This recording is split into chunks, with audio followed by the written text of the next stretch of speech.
James and Ferb were caught up in the middle of the skirmish between the demonic army and Hub 42.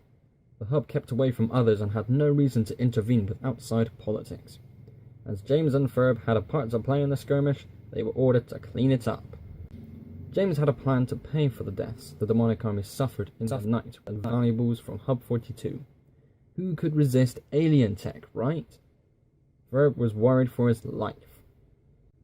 The first place they went to was King's Chase. They were trying to barter with the weak old sods and becoming cannon fodder for potential battle. They were swayed by the shiny metal things that James and Ferb brought, but weren't dumb enough to realize that they would be killed using it.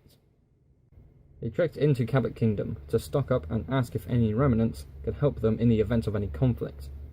It would be risky since the remnants were arch enemies of Hell and Lucius personally, but they rarely, and I mean rarely, skipped the chance to kill some Hell pigs and potentially Lucius himself.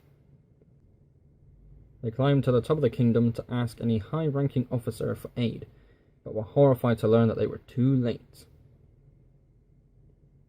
They were told Her Majesty Queen Cabot III went to New London over a day ago to sort out the very same problem.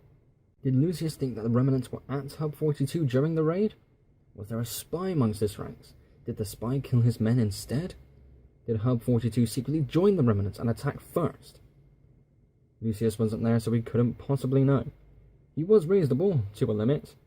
He would listen first, but he would shoot after if he didn't like what he heard. James and Ferb were on a hell of a mission now. They had to stop an all-out war between Hell and the Britannia remnants. Ferb took out a notepad and began to write something. James was in front of him at the time, so he didn't know that he was writing something. James and Ferb travelled as quickly to New London as possible to see if they could prevent any kind of war between the two factions. They were close, but had to rest. It was 1 o'clock in the morning on the 9th of January, and James and Ferb took residence in a nearby settlement. They couldn't stay long. James was fast asleep. He was calm, and he had a plan. James could sell Hell to Lucius all over again, but Ferb was different. He was worried about the consequences of an inevitable conflict. They fought mutated monsters and bloodthirsty raiders on their way here. Would it be worth killing arguably the two most organized and biggest factions in the wasteland, just for other monsters to come in and claim it for their own? They both have many flaws, but they only butted heads with each other. The time a patrol of the demonic army attacked Hub 42 was their own doing, not Lucius. Or was it?